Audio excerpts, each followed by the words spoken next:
So here's an interesting development. So, Sean Patrick Palmer, the guy who in last year in April 2024 threw a pipe bomb at the Satanic Temple's headquarters in Salem in a pretty blatant hate crime to fight Crybaby Satan.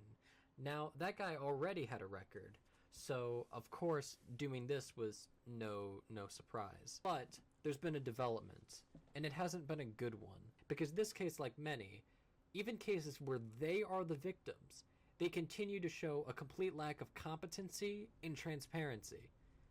And the defense of the pipe bomber, which I can call him a pipe bomber because he's pleaded guilty. So here's the things they're challenging.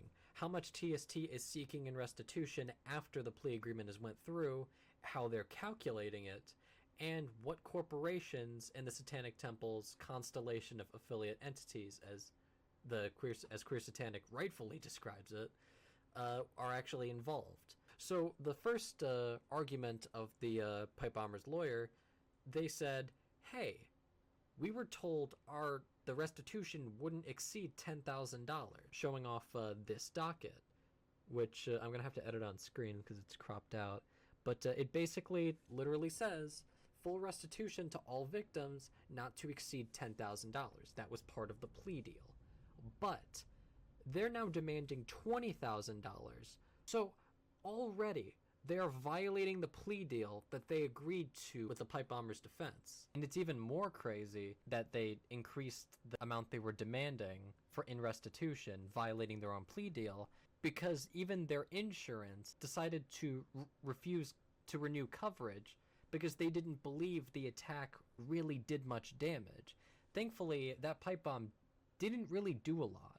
It was intended to, but it didn't. So the amount they're asking for in prison time is reasonable, but the money they're asking for in violation of their own plea deal is fucking ridiculous. And they're still demanding more. They're demanding restitution in the amount of $1,180 in relation to the pet sitting fees incurred by an employee who had to make an emergency trip there, which is, as Queer Satanic points out, is quite a reach. And Queer Satanic thinks that they found the dog, but the Satanic Temple never provided receipts for it, which points to another issue with TST when it comes to transparency.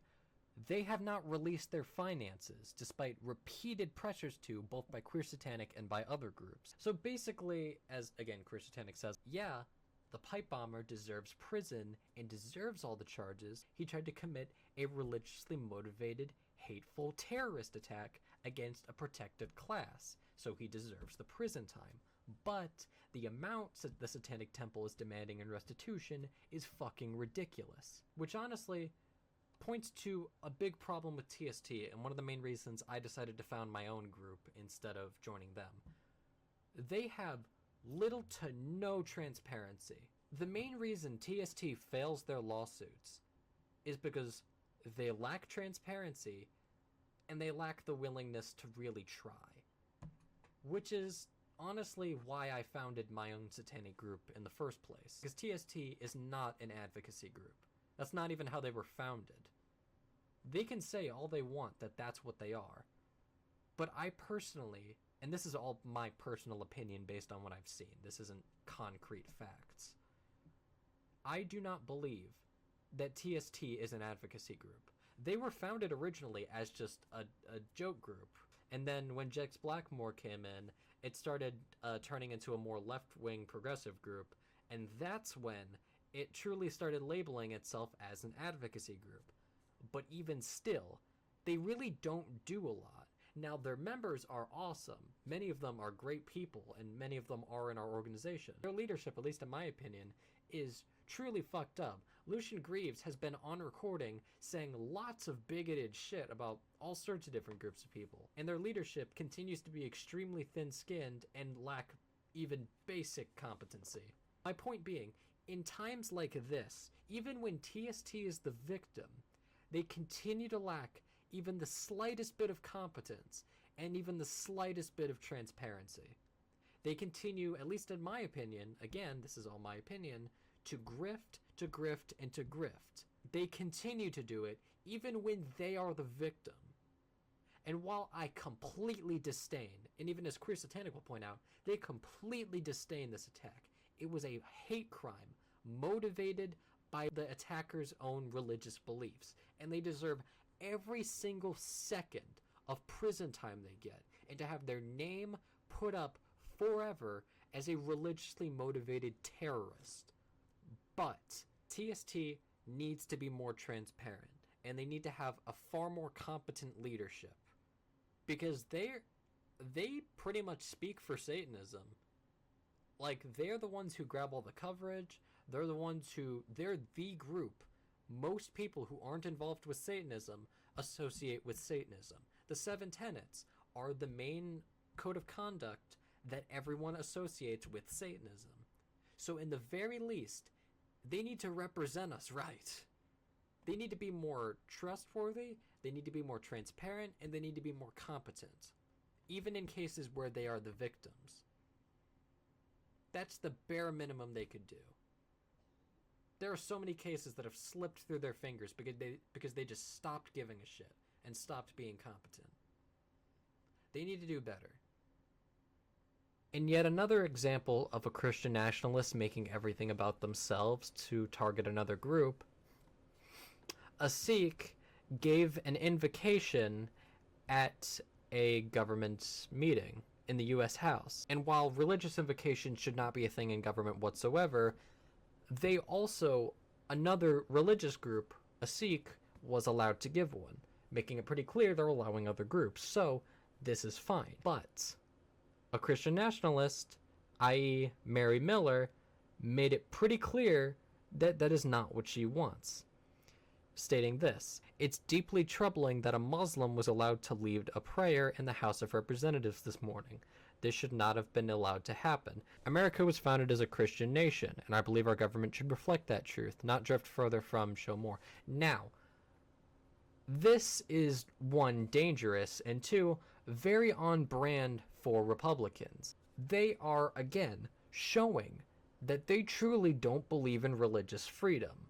They believe in a Christian-only nation led only by Christians. In fact, she is literally saying this. She believes that America is a Christian nation and that our government should reflect that, which we all know what that fucking means. Also, too, he's not Muslim, which is also on brand for her because she is a bigot who doesn't understand that other groups exist. And while she edited this later, it's pretty clear she didn't do her fucking research, which, I mean, is, again, on brand, because their whole brand is ignorance and bigotry. And it really shows you, again, that they truly don't believe in religious freedom, given the people they've invited, people like Pastor Jack Hibbs, who have given invocations like basically threatening that everyone's gonna go to hell and that they'll have to answer to Jesus if they don't convert.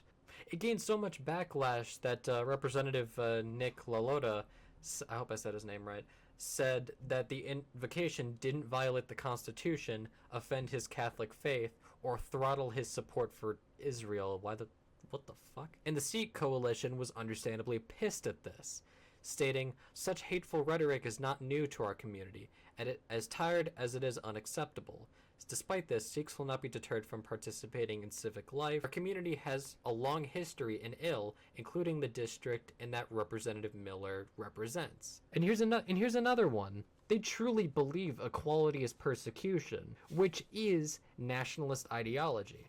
Religious nationalists believe that they are the only legitimate religion and the only ones to lead, and that everyone else trying to have the same rights as them is them persecuting the ones on top, which they believe are them. What can we do about this?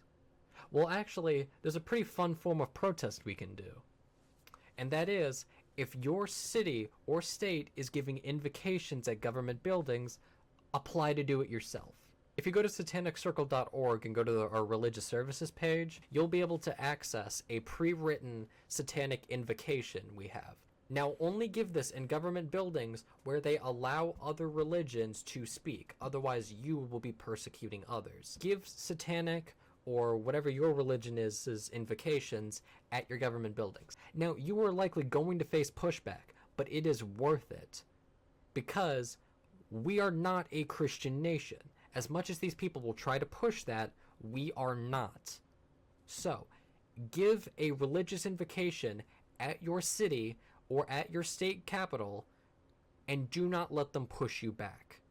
Contact groups like the ACLU or Freedom from Religion Foundation if you are personally being pushed out, because you have just as every right to give a religious invocation as another religious group does. This is how we can protest them. We can make it very fucking clear that we have the right to do this, and we are going to do this if they are going to do this. And don't just do this for you. Do this for other groups who can't show up and give an invocation like that out of fear of their own lives, their own safety, or their own careers. So do this for yourself and for those in your community.